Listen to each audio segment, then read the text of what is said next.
쇼 코네리의 인생에서 가장 큰 슬픔은 대중의 기억 상실이나 직업적 실패가 아니라 그가 점차 자신을 잃어버렸던 인생의 마지막 몇 년이었습니다.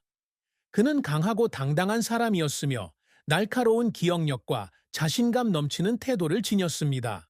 하지만 치매가 모든 것을 파괴했습니다. 그것은 그에게 명확하게 생각하는 능력을 앗아갔을 뿐만 아니라 그가 가장 사랑하는 사람들을 잊게 만들었습니다. 에든버러에서 보낸 어려운 어린 시절부터 빅스크린에서 보낸 영광스러운 순간까지 그의 인생에서 중요한 부분을 차지했던 기억들이 모두 점차 희미해지면서 마치 존재하지 않았던 것처럼 그의 마음에서 사라졌습니다. 그것은 그에게 비극일 뿐만 아니라 그의 사랑하는 사람들에게도 가슴 아픈 고통이었습니다. 그의 아내 미셸린 로크브르는 쇼 코너리가 생애 후반에 들어서는 더 이상 본래의 자신이 아니었다고 말한 적이 있다. 그녀는 자신이 사랑했던 남자가 점점 낯선 사람이 되어가는 모습을 지켜봐야 했습니다. 함께 나누었던 이야기를 더 이상 기억하지 못하고 평생 그와 함께 했던 사람들을 더 이상 알아보지 못하는 모습이었습니다. 한때 지성과 힘의 상징이었던 사람에게 정신을 통제할 수 없게 되는 것은 가장 잔인한 일이었습니다. 미셸리는 그의 마지막 순간까지 그를 돌보았지만 그녀는 그것이 더 이상 그가 원하는 삶이 아니라는 것을 이해했습니다. 그는 한때 엄청난 힘을 가진 사람이었고 항상 모든 것을 통제하고 있었지만 결국 그는 자신이 통제할 수 없는 운명을 견뎌내야 했습니다. 쇼 코네리의 배우 생활은 50년이 넘었고 기억에 남는 역할이 수없이 많았지만 그의 성공으로 가는 길은 결코 쉽지 않았습니다. 그는 스코틀랜드 에든버러의 가난한 노동계층 가정에서 태어났습니다. 그의 아버지는 공장 노동자였고 어머니는 하인이었습니다. 그는 어린 시절부터 더 나은 삶을 원한다면 다른 사람보다 더 열심히 일해야 한다는 것을 깨달았습니다. 그는 일찍 학교를 그만두고 일하며 관을 닦는 일, 우유 배달, 미술 학교에서 누드 모델로 일하는 등 온갖 일을 해봤습니다. 그런 직업들은 그에게 생계를 유지하는 데 도움이 되었을 뿐만 아니라 그에게 인내심을 키우고 어려움을 견뎌내는 능력을 키워주었습니다. 쇼 코네리의 영화에 대한 사랑은 그가 야심찬 젊은 시절부터 시작되었습니다. 하지만 할리우드로 가는 길은 장밋빛으로 포장되어 있지 않습니다. 그는 연기에 대한 정식적인 교육을 받지도 않았고 튼튼한 기초도 없었으며 부유하거나 상류 계층의 아들도 아니었습니다. 그는 치열한 업계에서 인정을 받기 위해 스스로의 길을 개척해야 했습니다. 초창기에는 작은 역할만 맡았고 별다른 인상을 남기지 못했으며 여러 차례 혹독한 거절을 당했다. 하지만 그는 포기하지 않았습니다.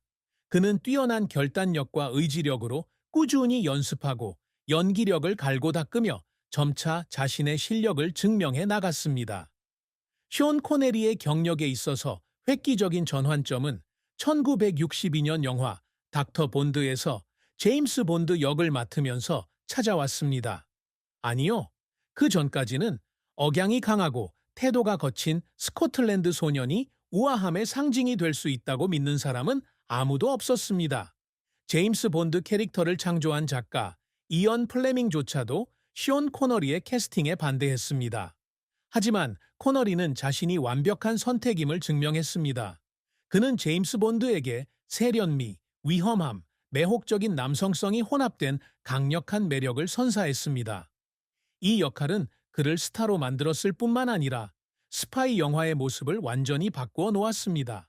그러나 큰 성공에는 엄청난 압력이 따릅니다. 쇼 코너리는 제임스 본드가 된 후 그 캐릭터의 이미지에 갇히게 되었습니다. 그는 자신이 화면에 나오는 매력적인 스파이일 뿐만 아니라 다양한 변신 능력을 가진 실제 배우라는 것을 증명하고 싶어 했습니다. 하지만 할리우드는 이를 쉽게 받아들이지 않았습니다. 그는 본드의 그림자에서 벗어나는 데 어려움을 겪었고 한 번 이상 좌절감을 느꼈습니다. 그는 한 가지 이미지에 갇힌 것 같아 연기를 포기하고 싶었던 적도 있다고 한다. 제임스 본드 역할을 그만둔 뒤 쇼 코네리는 자신의 경력을 재건하기 위해 노력해야 했습니다. 그는 더욱 복잡하고 다차원적인 역할을 맡았으며 언터처블, 인디아나 존스, 최후의 성전, 붉은 시벌 등의 영화로 점차 자신의 입지를 굳혔습니다. 그의 끊임없는 노력 덕분에 그는 1988년 언터처블에서의 역할로 오스카상을 수상하게 되었습니다. 그 순간 그는 더 이상 대중의 눈에 제임스 본드가 아닌 진정한 배우로 인정받았다고 느꼈습니다. 하지만 그 여행은 쉽지 않았습니다. 그는 프로듀서와 감독들로부터 의심에 직면해야 할 때도 있었습니다. 그가 간절히 원했지만 거절당한 역할도 있었습니다. 그는 반지의 제왕의 출연 요청을 받았지만 대본을 이해할 수 없어 거절했고 이것이 그의 가장 큰 후회 중 하나가 되었습니다. 그는 비난을 받을 때도 자신의 노력이 제대로 인정받지 못할 때도 울었습니다. 하지만 쇼 코너리는 결코 쉽게 포기하는 사람이 아니었습니다. 그는 실패할 때마다 더 강하게 일어설 수 있는 방법을 찾는다. 쇼 코네리는 그의 흥망성쇠에도 불구하고 여전히 전설로 남아 있습니다. 그는 겸손한 출발을 극복하고 세계 최고의 배우 중 한 명이 된 사람입니다. 하지만 그의 명성이 절정에 달했을 때에도 그는 슬픔에서 자유롭지 못했습니다. 그리고 그의 생애 마지막 몇 년 동안 그를 가장 아프게 한 것은 역할을 놓친 것도 할리우드에서 거절당한 것도 아닌 자신의 인생에서 가장 중요한 것들을 더 이상 기억할 수 없게 되었다는 사실이었습니다. 그 고통은 명예나 돈으로 측정할 수 없는 진정한 상실, 즉 자기 자신을 잃는 것입니다. 쇼 코네리가 2020년 10월 31일에 세상을 떠났을 때 그것은 단순히 할리우드의 상실이 아니라 격동의 삶의 끝, 힘과 회복력의 여정의 끝이었습니다. 그는 배우일 뿐만 아니라 어려움에 직면해도 절대 포기하지 않는 정신, 인내의 상징이기도 합니다. 그리고 인생이 아무리 많은 고통을 가져왔더라도 쇼 코네리는 잊을 수 없는 전설로 남습니다. 쇼 코너리는 위대한 배우였을 뿐만 아니라 자신이 믿는 가치를 추구하는 것을 결코 멈추지 않은 사람이었습니다. 그의 업적은 타고난 재능에서만 비롯된 것이 아니라 인내와 강한 의지, 굴하지 않는 결단력에서도 비롯되었습니다. 쇼 코네리에게 성공은 자연스럽게 일어난 일이 아니라 평생에 걸친 투쟁의 결과였습니다. 쇼 코네리는 연기 경력을 시작하면서부터 분명한 목표를 세웠습니다. 유명한 배우가 되는 것뿐만 아니라 예술적으로 진정으로 인정받는 배우가 되는 것입니다. 그가 제임스 본드 역을 맡았을 때 그것은 엄청난 기회이지만 양날의 검이기도 하다는 것을 알았습니다. 한편으로 제임스 본드는 그에게 명예와 부를 가져다 주지만 다른 한편으로는 그를 단 하나의 고정관념 속에 가두는 함정이 될 수도 있습니다. 그는 단지 멋진 스파이로 기억되기를 원치 않았고 다양한 캐릭터를 연기할 수 있는 심오한 배우로 자리매김하고 싶어 했습니다.